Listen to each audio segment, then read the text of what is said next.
بسم اللہ الرحمن الرحیم۔ علم الفقہ کی سٹڈی میں ہم پینل لا کی بات کر رہے تھے، اور پچھلے لیکچر میں تو ہم نے پوری ڈیٹیل سے قرآن مجید کے احکامات، جو جرم سے متعلق سزاؤں کے احکامات ہیں، وہ ہم کر چکے ہیں۔ تو آج ہم فقہا نے جو اجتہاد کیا ہے کئی جرم پہ، اس میں سے کچھ کیسز کی ہم سٹڈی کرتے ہیں۔ آپ کی برین سٹارمنگ کے لیے کچھ کویسچنز آپ کی خدمت میں عرض کرتا ہوں۔ جرم کی سزا کیا حکومت ہی دے سکتی ہے یا عام آدمی کی؟ اس پہ تو پچھلی بار ہماری بات ہوئی تھی، ایک بار پھر ہم اس کو ریپیٹ کر لیتے ہیں، کیا خیال ہے؟ اس کے ساتھ رجم کیا ہے اور کن صورتوں میں کیا جا سکتا ہے؟ رجم ہے کیا؟ رجم سمپلی یہی ہوتا ہے جس کو سنسار کرنا، پتھر مار کے اگلے کو سزا کے طور پہ قتل کر دینا، یہ ہوتی ہے۔ اچھا، پھر ہمارے ہاں یہ کلچر میں چلتا ہے غیرت کے نام پہ قتل کر دیں، مثلا اپنی بیگم یا اپنی بہن کو یا اپنی بیٹی پہ، کہ اگر اس نے کوئی بدکاری کی تو اس پہ غیرت کے نام پہ قتل کر دیتے ہیں۔ تو اس میں کیا کوئی دین کا حکم ہے کہ نہیں؟ اسی طرح مرتد ہونے والے زندیق اور توہین رسالت کے مجرموں پہ قتل کرنا کیا درست ہے یا نہیں؟ یعنی مرتد وہ ہوتے ہیں کہ جو اسلام کو چھوڑ دیتے ہیں، تو ان کے بارے میں کیا کوئی دین میں حکم ہے، یا فقہا نے اس میں کیا ریسرچ کی ہے، اس کی ہم سٹڈی کرتے ہیں۔ اچھا، پھر علم الفقہ کے اندر گواہ کی بات آتی ہے کہ جناب مثلا قرآن مجید میں ہی وہ آیا نا کہ بھی اگر آپ الزام کے طور پر بدکاری کے الزام پہ 4 گواہ لے کے آئے، تو اب یہ ہے کہ اب جدید دور میں کہ جیسے ڈی این اے ٹیسٹ ہیں یا آپ کے فنگر پرنٹس ہیں، کہ یہاں سے بھی ڈیٹا مل جاتا ہے اتنا کہ جس سے ایویڈنس مل سکتا ہے عدالت میں،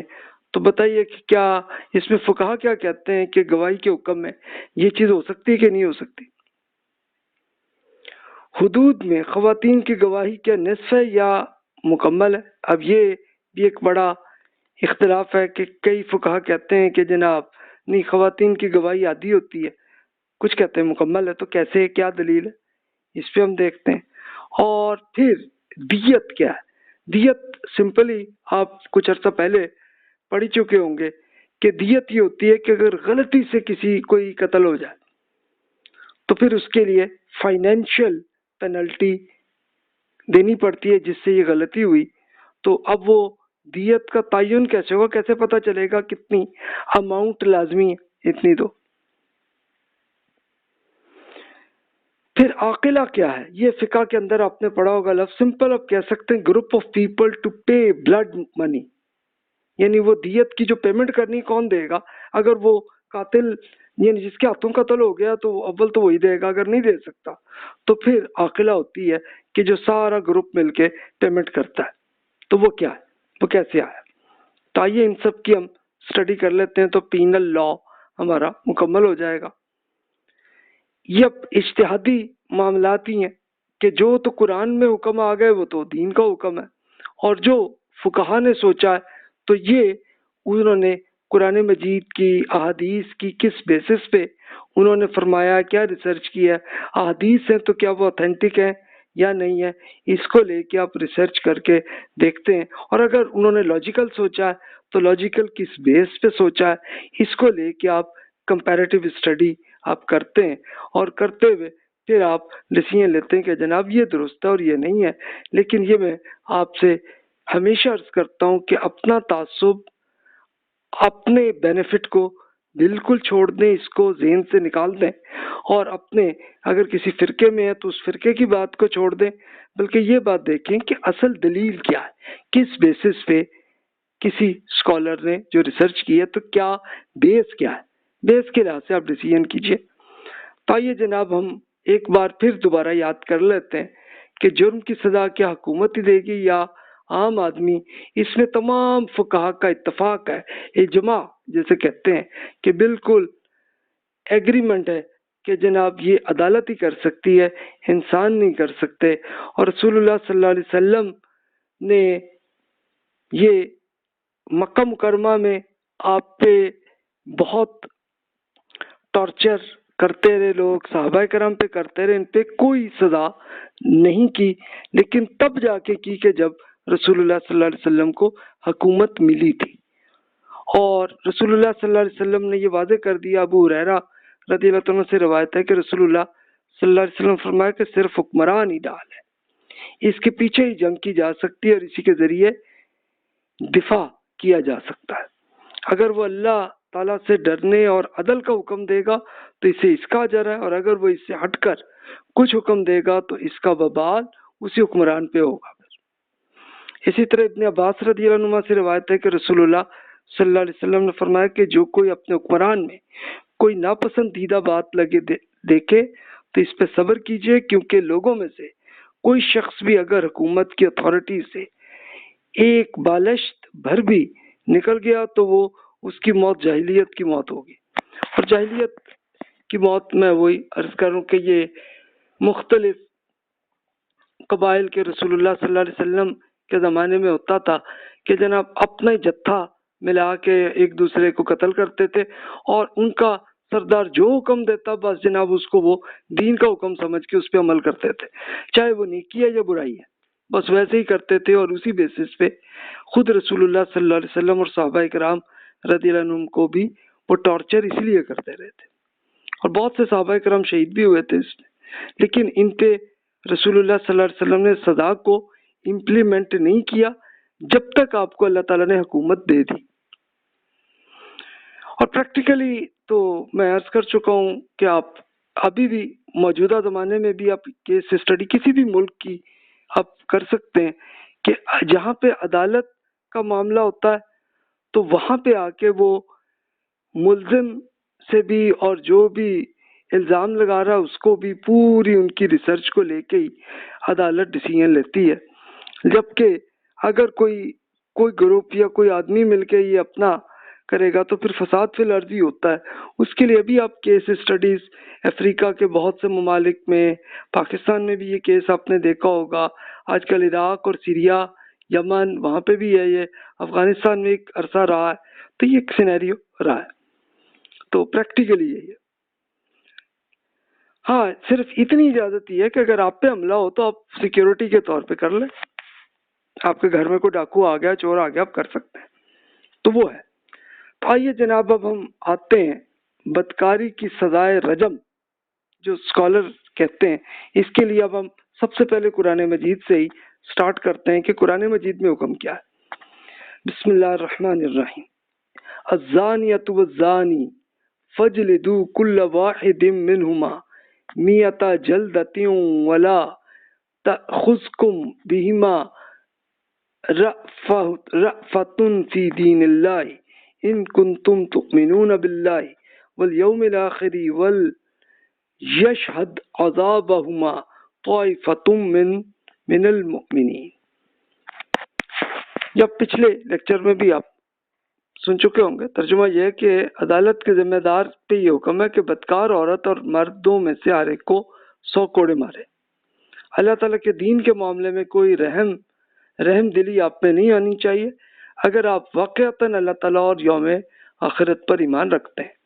اہل ایمان میں سے ایک گروہ کو ان دونوں کی سزا کے موقع پہ موجود ہونا چاہیے، یا پڑھ چکے۔ یہ بدکاری کے بارے میں یہ حکم ہے 100 کوڑے۔ اچھا پھر سورۃ المائدہ میں بھی آپ پڑھ چکے، انما جزاء الذین یحاربون اللہ ورسولہ ویسعون فی الارض فسادا ان یقتلوا او تصلبوا او تقطع ایدیہم وارجلہم من خلاف او ينفوا فی الارض ذلک لہم خزی فی الدنیا ولہم فی الآخرۃ عذاب عظیم۔ جو لوگ اللہ تعالیٰ اور اس کے رسول کے خلاف اٹھ کھڑے ہوتے ہیں اور زمین میں فساد برپا کرنے کی کوشش کرتے ہیں، ان کی سزا یہ ہے کہ انہیں عبرتناک طریقے سے قتل کیا جائے، یا انہیں سولی پر چڑھا دیا جائے، یا ان کے ہاتھ اور ان کے پاؤں کو مخالف سمتوں میں کاٹا جائے،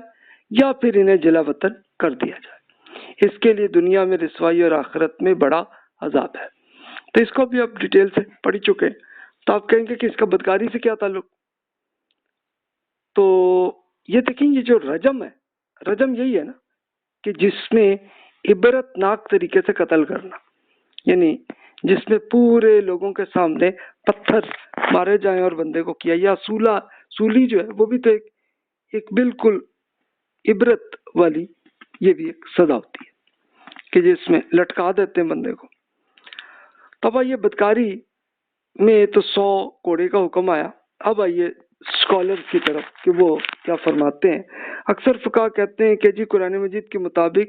کوئی غیر شادی شدہ مجرم جو ہے وہ اگر بدکاری کرے گا تو 100 کوڑے مارے جائیں گے، اور حدیث کے مطابق اگر کوئی شادی شدہ آدمی اگر بدکاری کرے گا تو پھر اس کو رجم کی سزا دی جائے گی۔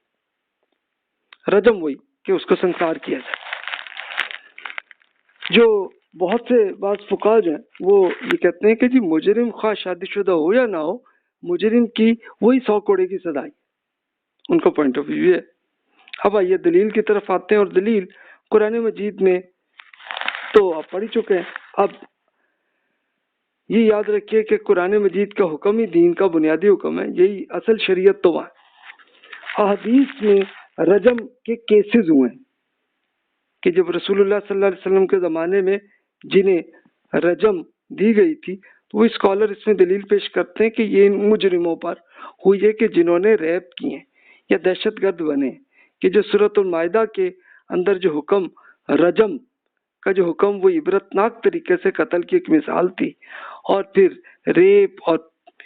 پیشہ کروانے کی مجرموں کو رجم کی سزا دی گئی ہے۔ کہ جتنی احادیث میں یہ جتنے بھی لوگوں کو رجم کیا گیا ہے تو وہ یہ ہے۔ تو آئیے پھر ہم احادیث میں ہمیں پوری ڈیٹیل میں آتی ہے۔ تو یہ مسلم کی حدیث ہے،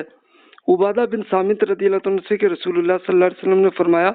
مجھ سے حاصل کر لیجئے، مجھ سے حاصل کر لیجئے، اللہ تعالیٰ نے ان بدکار طوائف عورتوں کے لیے راستہ نکال دیا ہے۔ کنوارے بدکار مرد اور عورت کو 100 کوڑے مارے جائیں گے اور 1 سال کے جلا وطن کیا جائے گا، جبکہ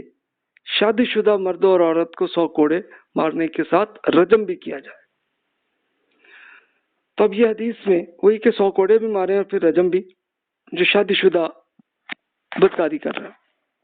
اچھا، اس حدیث میں یہ کہ پورا سینیریو سامنے نہیں آتا، لیکن دوسری ایک حدیث موطا مالک میں کچھ زیادہ ڈیٹیل مل جاتی ہے۔ سیدنا عمر رضی اللہ عنہ مدینہ منورہ پہنچے، آپ نے لوگوں کو خطبہ دیا اور فرمایا، اے لوگوں، سنت کو آپ میں جاری کر دیا گیا ہے اور فرائض کو آپ پر فرض کر دیا گیا ہے، آپ کو واضح احکام پر چھوڑ دیا گیا ہے، سوائے اس کے کہ آپ لوگوں کے پیچھے لگ کر دائیں بائیں ہو کر گمراہ نہ ہو جائیے گا۔ پھر آپ نے اپنا ایک ہاتھ دوسرے پر مار کے فرمایا، یعنی بلکہ بالکل شدت کے ساتھ فرمایا کہ ہوشیار رہیے گا کہ آپ آیت رجم کے متعلق گمراہ نہ ہو جائیے گا، اور کوئی کہنے والا کہہ دے کہ جی ہمیں تو کتاب اللہ میں 2 سزاؤں کا کہیں ذکر نہیں ہے، رسول اللہ صلی اللہ علیہ وسلم اور ہم نے رجم کی سزا کو نافذ کیا تھا، اس کی قسم جن کے قبضے میں میری جان ہے، اگر مجھے یہ خوف نہ ہوتا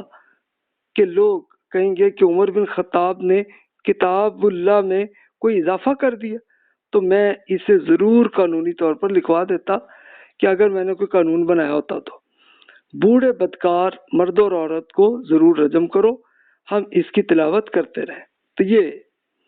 عمر رضی اللہ عنہ کے نے یہ بیان کیا۔ اچھا، اصل میں اختلاف کس چیز پہ ہے؟ رجم ہونے پہ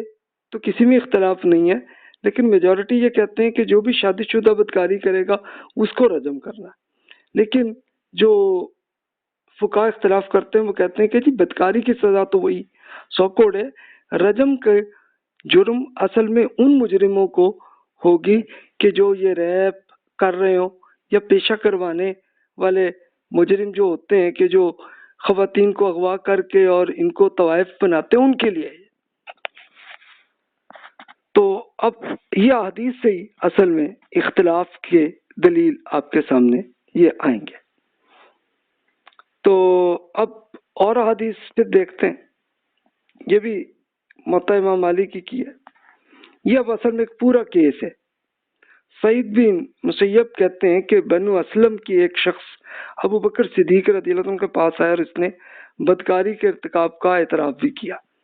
ابو بکر رضی اللہ عنہ نے اسے پوچھا کہ بھی کیا تم نے یہ بات میرے علاوہ کسی اور سے کہی ہے؟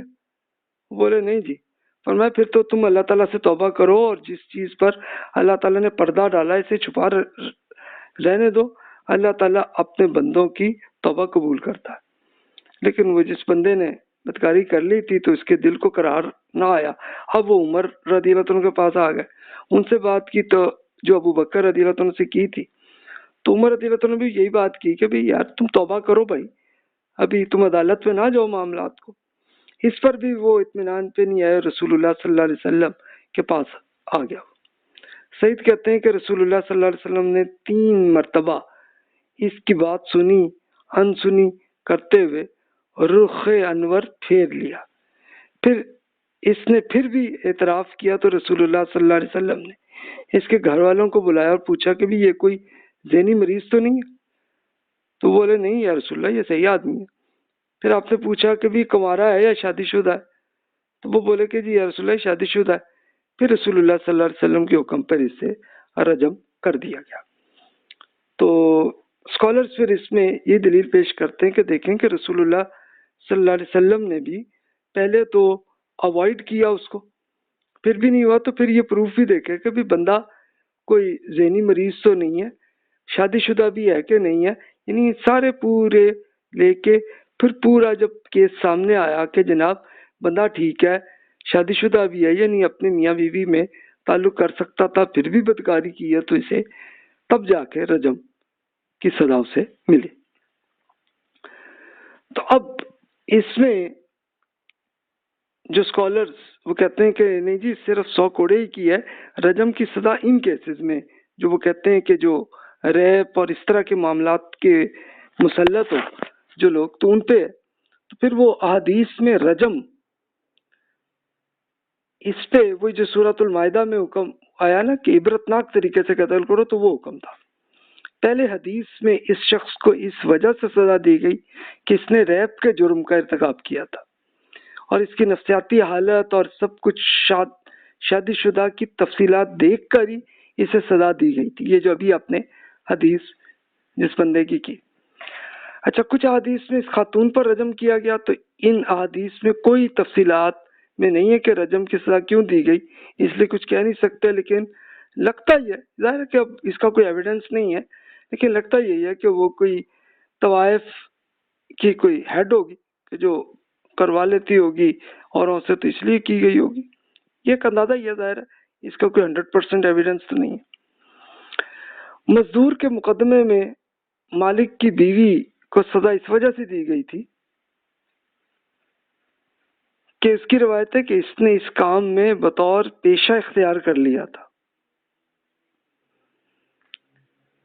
کہ میاں بیوی مل کر کسی شخص کو پھانستے، بیوی اس سے بدکاری کرواتی اور میاں پکڑ لیتا اور پھر اس شخص کو ڈرا دھمکا کے اس سے دولت وصول کر لیتا تھا۔ اب یہ مزدور کا واقعہ یہ بھی ایک حدیث میں آتا ہے، تو اس کی پورے سینیریو میں اصل میں سامنے آتا ہے، یعنی وہ یہی تھا کہ وہ میاں بیوی جو ہیں وہ مل کے یہ حرکت کرتے ہوتے تھے کہ جناب وہ اس کو جو بھی کلائنٹ ہے اس کو پکڑ کے پھنسا کے بیوی اس سے جناب کر لیتی اور اس کا شوہر پکڑ لیتا جناب، اور پکڑ کے اور اس پہ دھمکا کے تمہیں تو جناب یہ سزا آ جائے گی ہے، اور اس چکر میں پیسے چھین لیتے تھے۔ تو یہ اس طرح کا کیس تھا، تو یہ اس لیے اس پہ رجم کی سزا اس بیس پہ پھر کی گئی اس آدمی کو۔ پھر وہ کہتے ہیں کہ مرد اور عورت کی بدکاری کرنا ایک سادہ جرم ہے جس کی سزا 100 کوڑے ہیں۔ جب کوئی مرد کسی خاتون سے زبردستی بدکاری کرے کا ارتکاب کرے تو یہ بدکاری کا سادہ جرم نہیں ہے بلکہ یہ ڈبل جرم ہو گیا، اس کے اضافی جرم زبردستی کر کے، تو اس سے فساد فی الارض کی سزا کو نفاذ جو ہے وہ ہونا چاہیے کہ جس کے ذریعے جو لڑکیوں کو زبردستی عصمت فروشی پر مجبور جو لوگ کرتے ہیں، جو اس قسم کے کوئی سردار بن کے اور وہ خواتین کو اغوا کر کے اور ان سے ایک یہ عصمت فروشی کی زبردستی کراتے تو ان پہ ہونا چاہیے، اور پھر اسی طرح ان کی یہ جو نائکا اور اس طرح کی وہ ہوتی ہیں کہ وہ بھی عورتیں ہی ہوتی ہیں کہ جو یہ ان طوائف لڑکیوں کو اس طرح سے تیار کر کے کرتی ہیں، ان پہ یہ ہونی چاہیے. تو بہرحال اختلاف ان کا ہے، لیکن کچھ کہتے ہیں کہ نہیں جی وہ حدیث میں تو یہ ایسے کیس آئے ہیں تو اس لیے رجم ان پہ ہوگی. تو چلیں اب بہرحال فیصلہ آپ نے کرنا ہے دونوں کی دلیل کو دیکھ کے.